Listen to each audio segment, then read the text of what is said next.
안녕하세요. 임과 함께 진쌤입니다. 네, 안녕하세요. 임과 함께 상담을 맡은 임득균 노무사입니다. 예, 오늘 주제는 뭔가요? 네, 오늘은 갑질, 성희롱을 당한 경우 어떻게 대응해야 될지 법적인 내용을 좀 말씀드리겠습니다. 예전에 회사를 다니면서 갑질을 당한 경우 그냥 혼자 끙끙 앓으시는 분이 많았어요. 네. 근데 요즘에는 직장 갑질 119라든지 아니면 저희 같은 강북구 노동자 종합지원센터 그리고 서울시에서 예산을 받아서 운영되는 위드유센터 그리고 여성노동권익센터 뭐 이런 데가 있거든요. 예. 여성노동센터 이런 데 상담을 할 수 있으니까요. 영상을 보시다가 내 사례인 것 같아. 혹은 내가 너무 힘들어라고 한다면 연락을 주시고 같이 대응했으면 좋을 것 같습니다. 예, 알겠습니다. 예, 직장 내 괴롭힘, 직장 갑질에 대해서 뉴스에서 많이 얘기하는데요. 법에서는 어떻게 규정하고 있나요? 뭐 선임 물리치료사, 뭐 원장이 얘기하는 것이 모두 괴롭힘이라고 볼 수 없을 것 같은데. 네, 혹시 기억하시나요? 2017년 11월쯤이었나요? 한 병원에서 간호사들한테 장기자랑을 시킨 경우가 있었습니다. 예, 기억나요. 기억나시죠? 예. 그 다음에 그 1년 뒤에 2018년인가요? 그 한 P2P 사이트의 사장이 정말 되도 않는 갑질을 했었죠. 뭐 네, 폭언에, 네. 예. 폭행에, 그 다음에 워크숍을 가서 일본 돌을 주면서 뭐 닭의 목을 베라는 등의 엄청난 갑질을 했습니다. 이런 식으로 사회적으로 계속 직장 내 괴롭힘 관련한 문제가 되다 보니까 법이 개정됐습니다. 예, 2018년 11월에 법이 개정됐고요. 2019년 7월부터 직장 내 괴롭힘 금지법이 나오게 됐습니다. 근로기준법에서 직장 내 괴롭힘에 대해서 규정을 하고 있고요. 그 다음에 직장 내 괴롭힘이 발생한 경우 회사의 조치 사항들에 대해서 얘기하고 있습니다. 다만 지금 현재는 직장 내 괴롭힘 금지에 관한 법이 5인 이상 사업장에만 적용돼요. 5명 이상 병원에만 적용되거든요. 이게 법의 한계이기도 합니다. 그렇군요. 근로기준법에서는 직장 내 괴롭힘에 대해서 직장 내외 지위 그리고 관계의 우위 등을 이용해서 업무상 적정 범위를 넘어서 노동자를 괴롭히는 행위라고 되어 있습니다. 이로 네. 인해서 신체적, 정신적 고통을 받는 게 직장 내 괴롭힘이다라고 생각하시면 될 것 같습니다. 네. 쉽게 얘기하면 원장 그리고 내 상사, 직장 내 지위가 높은 사람이죠. 혹은 나보다 먼저 입사해서 동료들과 다 친해요. 관계적 우위가 있는 사람이죠. 이 사람이 물리치료사 업무와 전혀 관련 없는 혹은 이 범위를 넘어선 갑질을 합니다. 폭설을 하고 폭언을 하거나 아니면 폭행을 하거나 뭐 등등의 경우. 그래서 내가 정신적으로 힘들고 신체적으로 너무 힘들어. 요게 직장 내 괴롭힘입니다. 그렇군요. 그럼 직장 내 괴롭힘에 대한 좀 구체적인 예시를 알고 싶은데 좀 예. 네, 고용노동부에서 직장 내 괴롭힘 판단 및 대응 및 예방 매뉴얼을 만들었습니다. 이 매뉴얼을 보면요, 예를 들면 정당한 이유 없이 뭐 업무 능력이나 성과를 평가 저하하는 경우가 있어요. 아니면 평가 점수를 적게 주는 경우가 있습니다. 이런 경우 직장 내 괴롭힘이다. 그렇군요. 판단하고 있고요. 뭐 정당한 이유 없이 업무에서 배제합니다. 아니면 허드렛 일만 시키는 경우가 있어요. 예를 들면 물리치료사인데 청소 업무만 계속 시킨다거나 뭐 이런 경우 직장 내 괴롭힘에 해당될 수 있겠죠. 또 회의에서 배제시키거나 아니면 말을 안 걸어주고 점심을 같이 안 먹는 등의 따돌림, 괴롭힘 이런 것들이 있을 수 있고요. 그리고 아무 이유 없이 연차 휴가를 못 쓰게 한다거나 뭐 등등의 경우도 직장 내 괴롭힘에 해당될 수 있겠죠. 추가적으로 나에게 정신적, 신체적 고통을 준 행위는 다 괴롭힘에 해당될 수는 있어요. 그래서 만약에 너무 힘들다 생각하시면 저희한테 주저하지 마시고 연락을 주셨으면 좋겠습니다. 알겠습니다. 예, 그러면 아까 말씀하셨던 그런 직장 내 괴롭힘이나 갑질이 네. 내가 겪었어요. 그럼 어떻게 대응해야 될까요? 네, 그 근로기준법에서는 일단은 회사, 병원에다 신고하라고 되어 있습니다. 바로 고용노동부로 가는 게 아니라요. 가해자가 있었고 그 다음에 이 부분에서 내가 힘들다. 회사에서 조치 좀 해달라 라고 요구할 수 있는 권리가 있습니다. 네. 회사는 조치를 해야 돼요. 그죠? 다만 조치를 하지 않는 경우 과태료 규정이 없었어요. 그래서 만약 회사가 조치를 안 해요. 그럼 고용노동부에 신고할 수 있겠죠? 그러면 고용노동부에서 감독관이 이럽니다. 이런 조치를 하시는 게 어떻겠냐라는 시정 지시를 해요. 그러면 회사는 따를 수도 있지만 안 따를 수도 있습니다. 그치. 네. 그런데 처벌받는 경우는 언제가 있냐면요. 내가 신고를 했어요. 아까 전에 따돌림을 당해서 병원장한테 얘기했습니다. 원장님, 선임 물리치료사들이 이러이러해서 저를 괴롭힙니다. 태움을 합니다. 이렇게 신고를 했는데 병원장이 이렇게 얘기합니다. 그 물리치료사, 선임 물리치료사들은 오래 일했고 나한테 중요한 사람들이야. 그냥 너가 나가. 불리한 처분을 하는 경우가 있어요.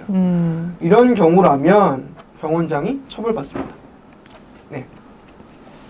최근에 뉴스 기사 보셨을 거예요. 화장품 강매하고 회사 화장품을 나한테 팔고 노동자들한테 그리고 회식비 쏘라고 강요하고 이런 거에 대해서 회사한테 신고한 거예요. 어떤 노동자가 너무하지 않냐? 이거 직장 내 괴롭힘이다.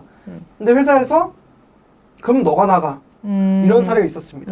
그래서 어떻게 됐나요? 이분이 징역형을 선고받았어요. 이 회사 사장이 피해 노동자를 오히려 그렇군요. 안 좋은 처분을 한 사람이 처벌받은 사례도 있습니다. 아, 그렇군요. 예. 그럼 직장 내 괴롭힘을 신고한 피해자를 해고하면 처벌받지만 아무런 조치를 취하지 않으면 별도의 처벌 규정이 없나요? 그럼 뭐 회사에서 아무런 조치를 취하지 않을 것 같은데. 네, 맞습니다. 아까 말씀드렸잖아요. 그러니까 피해자가 신고한 사실에 대해서 피해자와 가해자 분리라든지 아니면은 뭐 피해자 휴가라든지 이런 조치를 취하지 않더라도 회사한테 직접적인 타격이 없었어요. 그래서 회사들은 뭐 직장 내 괴롭힘이 뭐 피해자가 얘기를 해도 그냥 무시하는 경우가 있었습니다. 잘못됐잖아요. 그래서 법이 개정됐습니다. 그래서 올해 10월 14일부터는요. 회사에서는 피해자가 신고를 하면 조치를 취해야 됩니다. 조치하지 않으면 고용노동부에 신고하면 과태료 처분을 받게 돼요. 예. 또한 병원장 혹은 병원장의 가족인데 같이 일하는 사람들도 있어요. 맞아요. 이런 사람들이 갑질이 장난 아닙니다. 맞아요. 예, 이런 사람들이 갑질한 경우라면 직접적인 가해자들한테 과태료 처분도 떨어질 수 있다는 점. 점점 법은 좋아지고 있긴 해요. 다만 직장 내 괴롭힘에 대한 처벌 규정이 필요 없을 정도로 네. 평등한 좀 문화가 생겼으면 좋겠다는 생각이 들긴 합니다. 맞습니다. 예. 예, 병원 구성원뿐만 아니라 우리 물리치료사분들은 환자로부터 갑질을 당하는 경우도 많잖아요. 그쵸. 이 경우에는 어떻게 할까요? 그런 경우라면 산업안전보건법이라는 법이 있습니다. 네. 여기서는요, 고객 응대 노동자들, 그러니까 고객과 직접적으로 접촉하는 노동자들한테 회사는 고객의 폭언 아니면 갑질로부터 이들을 보호해야 됩니다. 노동자들을. 물리치료사분들도 대표적인 고객 응대 노동자겠죠. 왜냐하면 환자를 직접 만나서 서비스를 제공하잖아요. 따라서 병원은 환자가 물리치료사에게 폭언을 하거나 갑질을 하지 않도록 방지해야 될 의무가 있습니다. 그래서 물리치료사분이 예를 들면 환자로부터 갑질 당했어요. 그러면 병원장이나 아니면 누구 행정 쪽 하시는 분한테 가서 이런 갑질이 있었으니까 이거를 막아달라.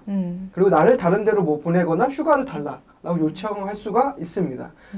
병원은 무조건 해야 되고요. 이런 조치를 취하지 않으면 과태료 처분을 받게 됩니다. 그렇군요. 네. 그리고 또 조치 요구도 안 하고, 그러니까 죄송합니다. 조치 요구를 했는데 오히려 그러니까 환자가 갑이니까 차라리 너가 나가는 게 어때? 이런 식으로 또 불이익한 처분을 했어요. 이런 경우라면 병원장이 벌금을 받게 됩니다. 아, 그렇군요. 상담이 있었어요. 예, 기간제 물리치료사로 근무하고 계신데 정규직 분들한테는 명절 상여금을 주는데 기간제들에게는 안 준다고 해요. 이거 네. 아까 말씀하신 것처럼 법 위반 아닌지. 네, 뭐 대표적인 괴롭힘 사례 중 하나죠. 누구한테는 임금을 더 주고 누구한테 임금을 적게 주고 이런 차별이 발생하는 경우도 법에서는 금지하고 있습니다. 근로기준법에서는요, 뭐 성별을 이유로 혹은 종교를 이유로 노조 가입을 이유로 아니면 사회적 신분을 이유로 불리한 근로조건을 적용시키면 안 된다. 차별을 하면 안 된다라고 명시하고 있어요. 네. 예를 들면 남성 물리치료사가 있고 여성 물리치료사가 있어요. 여성 물리치료사라는 이유만으로 임금을 적게 준다. 차별에 해당되겠죠. 혹은 어떤 분은 정규직이고 어떤 사람은 무기계약직이에요. 이 사람을 무기계약직을 이유로 차별한다. 이것도 마찬가지로 잘못된 거겠죠. 혹은 내가 노조 가입한 사람이 있고 가입하지 않은 사람이 있어요. 노조 가입 안 한 사람한테 돈 더 주고 이런 경우도 마찬가지로 차별입니다. 이 경우는 근로기준법 위반이기 때문에 500만 원 이하의 벌금에 처해지게 됩니다. 또 그 국가인권위원회에다가 차별 시정을 할 수 있어요.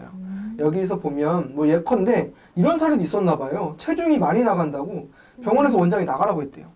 이거 불리한 차별이다 라고 하면서 권고할 수 있다고 합니다. 그리고 기간제 계약, 단시간 근로를 하는데 이를 이유로 차별하는 경우가 많습니다. 아까 예. 상담 사례가 그랬잖아요.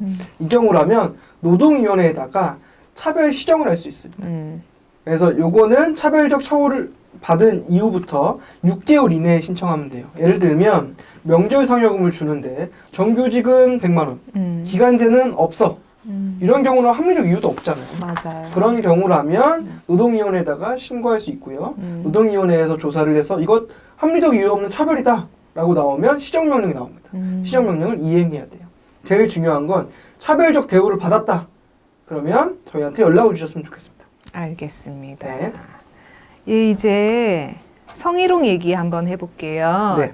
예, 저희에게 들어온 상담 중에 원장이 성희롱을 하거나 환자가 성희롱을 했다는 상담이 많이 있었어요. 네. 이런 경우에 어떻게 대응해야 될까요? 어떤 법에서 이분들을 보호할 수 있는 내용들이 있을지 네. 확인하고 싶은데. 예. 참 무거운 주제 중 하나죠. 저도 참 말하기 어려운 주제이기도 합니다. 성희롱에 관한 주제는요. 그리고 특히 물리치료사분들이 환자로부터 성희롱을 받는 경우가 상당히 많은 걸로 알고 있어요. 그리고 원장들이 욕이 나올 것 같은데 성희롱을 하는 경우도 종종 있습니다. 맞습니다. 성희롱은 강제추행 등의 심각한 것뿐만 아니라 이런 성적인 언급, 농담 이런 것도 다 성희롱에 해당될 수가 있겠죠. 예. 남녀고용평등법에서는 직장 내 성희롱에 대해서 특별하게 규정하고 있습니다. 직장 내 성희롱은 뭐냐면요. 사업주, 상급자 또는 근로자가 직장 내 지위를 이용하거나 혹은 업무와 관련해서 성적 굴욕감을 주거나 혐오감을 느끼게 하거나 혹은 성적 언동을 하거나 아니면 그 밖의 요구를 들어주지 않았다는 이유로 근로조건을 저하시키는 행위를 직장 내 성희롱이라고 합니다. 그렇군요. 예를 한번 들어볼까요? 네. 이 부분에 대해서는 남녀고용평등법 시행규칙에서 명시하고 있어요. 네. 그 명시된 내용을 한번 읽어줄 테니까 예. 너무 성질 내지 마시고요. 예. 어떻게 대응할지 좀 얘기를 해볼게요. 네. 읽어볼게요. 1번 성적 육체적 행위 너무한데 뭐 입맞춤을 강제로 한다거나 포옹을 강제로 한다거나 신체 부위를 만지는 행위 다 성희롱에 해당됩니다. 직장 내 성희롱이고요. 또 언어적 행위가 있어요. 어떤 경우냐면 음란한 농담을 하거나 외모에 대해서 성적인 비유를 하거나 지적을 한다거나 아니면 평가를 한다거나 아니면 성적인 사실관계를 확인하는 거 이런 행위들은 마찬가지로 직장 내 성희롱에 해당됩니다. 또 뭐 회식에서 옆자리에 앉으라고 강요하고 이런 그죠. 것도 포함되나요? 그렇죠. 막 술 따르게 하거나 이런 것들도 성희롱에 해당될 수 있겠죠. 이런 사람들 많잖아요. 네네. 또 시각적 행위가 있어요. 음란한 사진을 보낸다거나 카톡으로. 그러니까요. 예, 뭐 그림을 보여주는 행위라든지 뭐 특정 신체 부위를 노출하는 행위라든지 뭐 이런 것들 다 직장 성희롱에 해당될 수 있고요. 이 사유는 아니더라도 기타 사회통념상 성적 굴욕감을 느끼게 하거나 성적 혐오감을 느끼게 하는 행위 등은 다 직장 내 성희롱에 해당됩니다. 그렇군요. 아, 정말 이 직장 안에서 일하고 있는 직장 안에서 이런 식으로 성희롱하는 사람들 이야기 들으면 정말 주먹이 오는데요. 그러니까요. 내가 만약에 이런 성희롱을 당했다. 그럼 어떻게 해야 할까요? 네, 직장 내 성희롱을 당한 분이든지 아니면 그걸 목격한 누구든지 병원에다가 신고를 할 수 있습니다. 병원에서는 조치를 해야겠죠. 가해자를 징계를 주거나 그렇죠. 가해자 피해자를 먼저 분리해서 조사하고 그다음 피해자에 대해서는 힘드니까 유급 휴가를 보내거나 조치를 취해야 됩니다. 맞아요. 조치를 취하지 않으면 과태료가 떨어져요. 그렇네. 그리고 또 항상 문제잖아요. 아까 괴롭힘도 똑같아요. 신고하니까 신고한 사람을 내보내는 경우 많아요. 너무 많아요. 이런 경우 혹은 2차 가해가 이루어져요. 따돌림이 발생하거나 맞아요. 이런 경우라면 병원장은 3년 이하의 징역, 3천만 원 이하의 벌금에 처하지게 됩니다. 병원장이 성희롱했다면 더 심각하겠죠. 그러면 1천만 원 이하의 과태료 처벌을 받게 돼요. 알겠습니다. 아, 네. 기사를 보니까 예, 물리치료사분들 중에 병원 환자들로부터 성희롱 당했다는 분들이 많으세요. 네. 만약 병원 환자나 이용자들로부터 성희롱을 당했다. 이렇게 하면 어떻게 해야 될까요? 마찬가지예요. 저 아까 말씀드렸지만 병원에 조치를 요구하시면 됩니다. 네. 병원에서는 이 사실에서 확인하고 환자에 대한 고소를 도와주거나 아니면 일단은 분리시켜놔야겠죠. 네. 그래서 분리 조치를 해야 됩니다. 조치하지 않으면 과태료를 받게 돼요. 또 아까 전에 똑같아요. 이 신고를 이유로 불리한 처분을 한다. 라고 한다면 500만 원 이하의 과태료 처분을 받게 됩니다. 그렇군요. 네. 그럼 원장이 성희롱을 한다면 좀 더 강하게 처벌을 해야 될 것 같은데 네. 처벌 규정이 좀 약한 것 같아요. 제가 봤을 때. 네. 고용노동부에만 신고를 할 수 있나요? 네, 일단은 원장이 성희롱을 한 경우 혹은 원장이 성희롱에 대한 조치를 취하지 않은 경우 고용노동부에 신고할 수가 있겠죠. 그리고 네. 성희롱 가해자에 대해서는 경찰에 신고하거나 아니면 국가인권위원회에다가 신청할 수가 있을 겁니다. 성폭력 범죄의 처벌 등에 관한 법률, 뭐 성폭력 특별법이라고 그렇죠. 할까요? 네. 여기서 보면 업무상 위력에 따른 성희롱인 경우에는 3년 이하의 징역, 1,500만 원 이하의 벌금에 처한다라고 되어 있기도 해요. 그래서 가해 행위에 대해서 일단은 병원에도 신고할 수 있고, 그리고 병원은 그걸 조치해야 되고, 가해자에 대해서는 별도로 경찰에 신고할 수 있다고 말씀을 드릴 수 있고요. 다만 말씀하신 것처럼 원장이나 사장 같은 분들은 더 위계 질서가 있잖아요. 맞아요. 이런 사람이 성희롱을 했다면 더 크게 처벌해야 되는 거 아닌가 라는 맞습니다. 생각이 들잖아요. 그래서 이런 의견들이 많다 보니까 법이 개정됐습니다. 그래서 원장이 직접적으로 성희롱을 했거나 혹은 성희롱이 발생했는데 조치를 취하지 않는다거나 아니면 오히려 불리한 처분을 한다거나 등등의 경우가 발생했을 때는 노동청에도 신고할 수 있지만 노동위원회에다가 시정을 요청할 수 있습니다. 그럼 거기서 이렇게 조치를 해라 라고 나오고요. 조치를 따르지가 않으면 1억 원 이하의 과태료 처분하겠다 라고 좀 더 강하게 처벌하겠다 라고 되어 있는 상황이긴 합니다. 그렇군요. 네. 예, 알겠습니다. 예, 이번 시간에는 직장 내 괴롭힘, 성희롱 및 차별에 대해서 이야기를 해봤는데요. 이런 갑질들이 사라져서 우리 물리치료사분들이 편하게 일하실 수 있는 사회가 되었으면 좋겠습니다. 네, 맞습니다. 결국에는 평등하고 행복한 일자리가 되었으면 좋겠다. 네. 라고 생각이 들기도 하는데 지금 이 영상을 보고 계신 분들 중에 이런 괴롭힘을 당하시거나 뭐 성희롱을 당하시는 분들이 계실 수 있어요. 네. 그러면 뒤에 나오는 저희 연락처 꼭 캡처해 두시고 상담을 주셨으면 좋겠습니다. 물리치료사협회한테도 연락을 주시고요. 네, 알겠습니다. 그럼 다음 주제는 무엇인가요? 다음 주제는 거의 마지막 편이죠. 네. 이제 산재에 대해서 좀 얘기를 해보려고 해요. 물리치료사분들이 아픈 분들을 서비스를 제공하고 계시잖아요. 근데 본인들이 일 때문에 아픈 경우가 발생할 수 있습니다. 이 경우 어떻게 해야 될지 좀 말씀을 드릴 거고요. 그 다음에 이 영상을 다 보시고 궁금한 사항 있으면 댓글로 달아주셨으면 좋겠습니다. 알겠습니다. 네. 상담이 필요하시면 다음 화면을 캡처해 주시고요. 네, 그럼 다음 영상에서 뵙겠습니다. 감사합니다. 네, 감사합니다.